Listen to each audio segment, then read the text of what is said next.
ಸ್ವಲ್ಪ ಬೂಂದಿನ ಹಾಕ್ತಿದ್ದೀನಿ.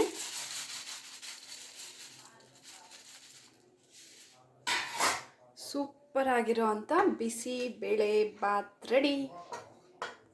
ನಮಸ್ತೆ, TRP ಇಂಡಿಯನ್ ಕಿಚನ್ಗೆ ಸ್ವಾಗತ.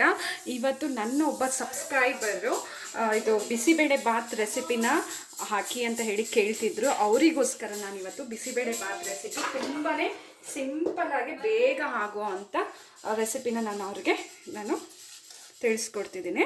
ಹಾಗೆ ಅದ್ರ ಜೊತೆ ನೀವು ಟ್ರೈ ಮಾಡಿ, ತುಂಬಾ ಚೆನ್ನಾಗಿ ಬರುತ್ತೆ ಈ ಬಿಸಿಬೇಳೆ ಬಾತು. ನಾನು ಮೊದಲಿಗೆ ಅರ್ಧ ಗ್ಲಾಸು ತೊಗರಿಬೇಳೆ, ಅರ್ಧ ಗ್ಲಾಸು ಅಕ್ಕಿನ ಚೆನ್ನಾಗಿ ತೊಳೆದು ಎತ್ತಿಟ್ಕೊಂಡಿದ್ದೀನಿ ಊಟದಕ್ಕೆ. ಇದಿಷ್ಟನ್ನು ಕುಕ್ಕರಿಗೆ ಹಾಕ್ಬಿಡೋಣ. ಈಗ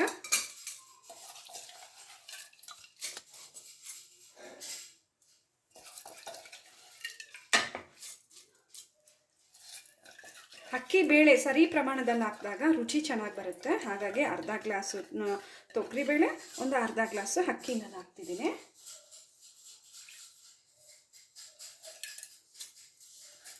ಹಾಕಾಯ್ತಿದ್ದು. ಈಗ ತರಕಾರಿಗಳು ನೋಡಿ, ಕ್ಯಾರೆಟು, ಬೀನ್ಸು, ಹಾಗೆ ಒಂದು ಆಲೂಗಡ್ಡೆ, ಕ್ಯಾಪ್ಸಿಕಮ್ಮು ನಾನು ಕಟ್ ಮಾಡಿ ಎತ್ತಿಟ್ಕೊಂಡಿದ್ದೀನಿ.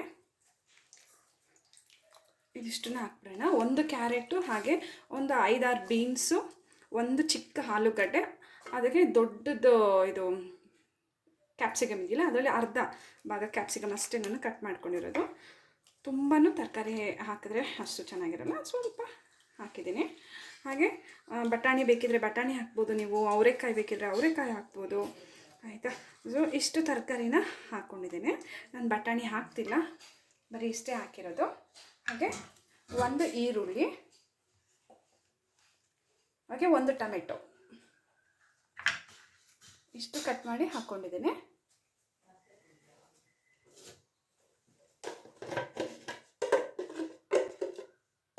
ಹಾಗೆ ಸ್ವಲ್ಪ ಅರಿಶಿನದ ಪುಡಿ,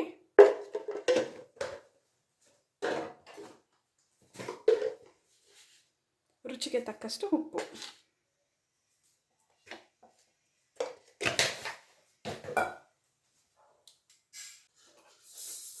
ಹಾಗೆ ಈಗ ನೀರು ಹಾಕ್ತಿದ್ದೀನಿ. ಬೇಳೆ ತರಕಾರಿ ಎಲ್ಲ ಚೆನ್ನಾಗಿ ಮುಳುಗೋ ಅಷ್ಟು ನೀರು ಹಾಕ್ಬಿಡಿ.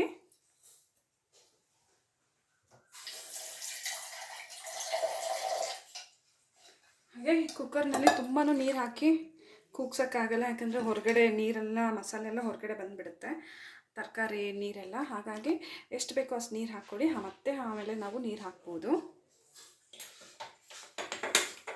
ಈಗ ಸ್ಟವ್ ಹಚ್ಚಿದ್ದೀನಿ. ಕುಕ್ಕರ್ ಮುಚ್ಚಳ ಮುಚ್ಚಿಬಿಟ್ಟು 2 ವಿಷಲ್ ಬಿಟ್ಬಿಡೋಣ.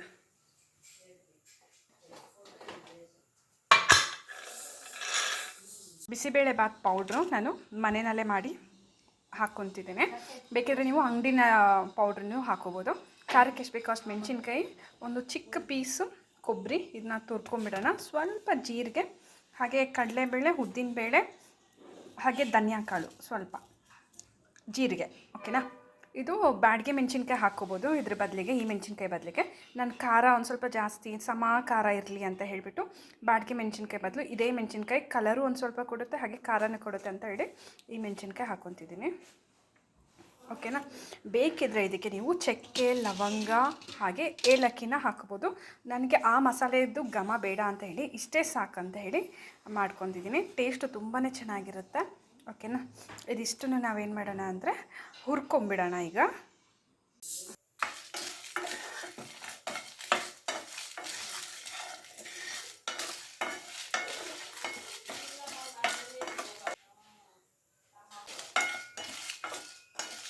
ಚಂದ ಪುಡಿ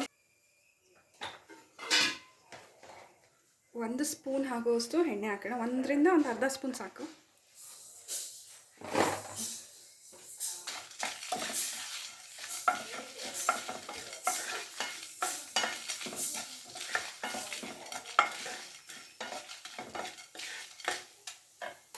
ನೋಡ್ಬೋದು ಫುಲ್ ಫ್ರೈ ಮಾಡಿ ಆಗಿದೆ. ಸ್ಟವ್ ಆಫ್ ಮಾಡಿದೆ, ಘಮ ಸಕ್ಕತ್ತಾಗಿ ಬರ್ತಿದೆ. ಈಗ ಇಷ್ಟನ್ನು ನಾವು ರುಬ್ಕೊಂಬಿಡೋಣ, ಪುಡಿ ಮಾಡ್ಕೊಂಬಿಡೋಣ, ಸಾಕು ನೋಡಿ. ಈಗ ಬ್ಲೆಂಡರ್ನಲ್ಲಿ ಹಾಕಿ ಇದಿಷ್ಟನ್ನು ಪುಡಿ ಮಾಡ್ಕೊಂಬಿಡೋಣ.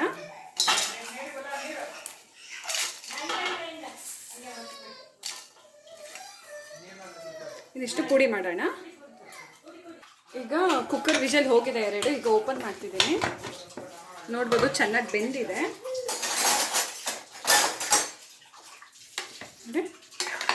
ತರಕಾರಿ, ಅನ್ನ, ಬೇಳೆ ಎಲ್ಲ ಚೆಂದ ಬೆಂದಿದೆ. ಈಗ ಒಗ್ಗರಣೆ ಹಾಕ್ಬಿಡೋಣ.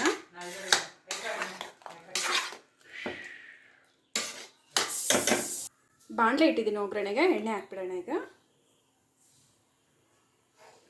ನಾನು ಪೌಡ್ರ್ ರುಬ್ಬಿ ಆಗಿದೆ. ಸೊ ನನ್ನ ಬಿಸಿಬೇಳೆ ಬಾತ್ ಪೌಡ್ರು ತುಂಬ ಸಿಂಪಲ್ಲಾಗಿ ಮಾಡ್ಕೊಂಡಿದ್ದೀನಿ. ಚಕ್ಕೆ, ಲವಂಗ, ಏಲಕ್ಕಿ ಏನೂ ಹಾಕಲಿಲ್ಲ. ಮಸಾಲೆ ಘಮ ಬೇಡ ಅಂತ ಹೇಳಿಬಿಟ್ಟು ನಾನು ಜಸ್ಟ್ ಇದಿಷ್ಟೇ ಪುಡಿ ಮಾಡಿ ಎತ್ತಿಟ್ಕೊಂಡಿರೋದು.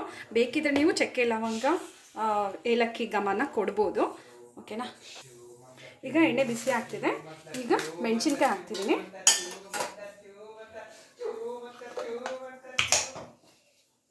ಹಾಗೆ ನಾವು ಪುಡಿ ಮಾಡಿ ಎತ್ತಿಟ್ಕೊಂಡಿರೋಂಥ ಮಸಾಲೆನೂ ಎಣ್ಣೆನಲ್ಲೇ ಹುರ್ಕೊಂಡ್ಬಿಡೋಣ.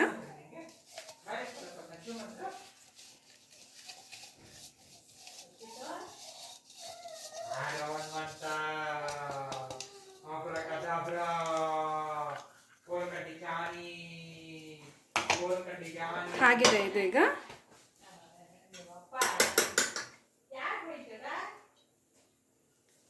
ನೋಡಿ ಎಣ್ಣೆನಲ್ಲಿ ಹೀಗೆ ಫ್ರೈ ಮಾಡ್ಕೊಂಬಿಡೋಣ. ನಾವು ರುಬ್ಬಿರೋವಂಥ ಮಸಾಲೆ ಒಳ್ಳೆ ಟೇಸ್ಟ್ ಕೊಡುತ್ತೆ ಮಾತ್ರ ಈ ರೀತಿ ಮಾಡೋದ್ರಿಂದ. ನೀವು ಎಣ್ಣೆನಲ್ಲಿ ಈ ಥರ ಫ್ರೈ ಮಾಡ್ತಿರುವಾಗಲೇ ಅದ್ರದ್ದು ಘಮ ತುಂಬ ಚೆಂದ ಬರುತ್ತೆ.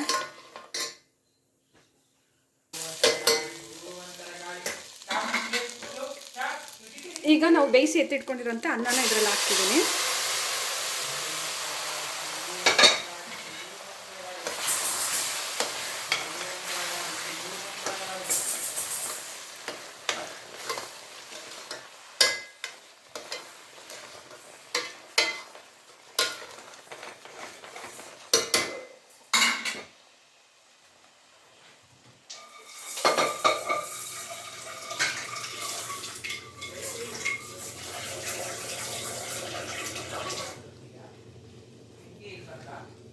ಈಗ ನೀರು ಹಾಕ್ಬಿಡೋಣ. ಈಗ ಸ್ವಲ್ಪ ನೀರು ಹಾಕ್ತಿದ್ದೀನಿ ಕುಕ್ಕರ್ನಲ್ಲೇ ಉಳಿದಿದಂಥ ಎಲ್ಲ ಬೇಳೆ, ಅನ್ನ ಎಲ್ಲ ಬರಲಿ ಅಂತ.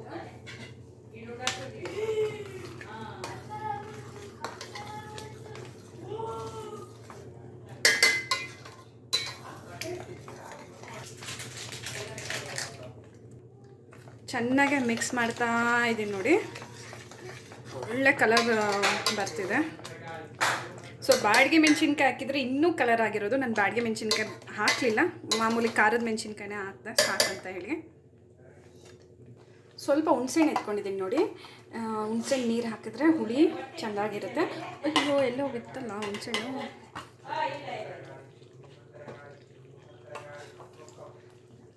ಒಂದಿಷ್ಟೇಷ್ಟು ಹುಣಸೆಹಣ್ಣು ನೀರನ್ನ ಹಾಕೋಣ, ಚೆನ್ನಾಗಿರುತ್ತೆ. ಹಾಗೆ ಸ್ವಲ್ಪ ಬೆಲ್ಲನೂ ಹಾಕೋಣ.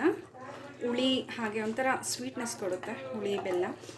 ತುಂಬ ಅಲ್ಲ, ಸ್ವಲ್ಪ ಅಷ್ಟೇ.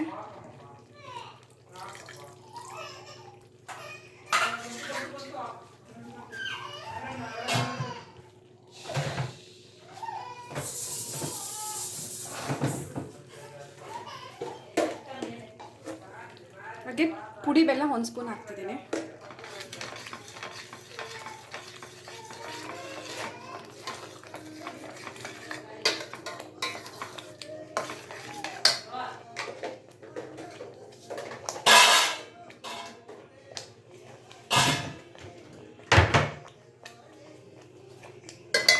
ಒಂದು 2 ಕುದಿ ಬಂದಂಗೆ ಆದರೆ ಸಾಕು. ಈಗ ಸ್ಟವ್ನ ಆಫ್ ಮಾಡ್ಕೊಂಬಿಡೋಣ.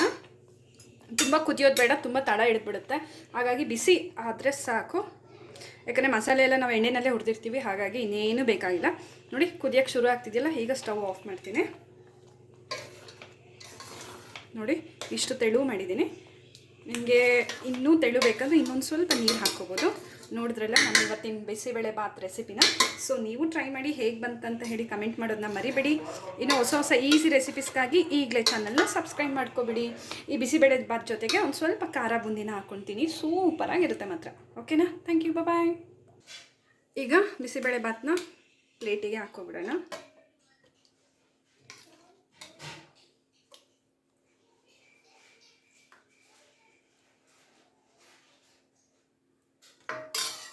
ನೋಡಿ ಈಗ ಸ್ವಲ್ಪ ಬೂಂದಿನ ಹಾಕ್ತಿದ್ದೀನಿ.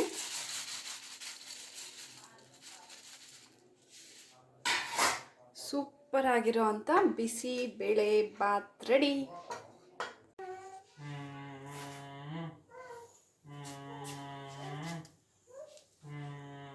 ಬಿಸಿಬೇಳೆ ಬಾತ್ ರೆಡಿ.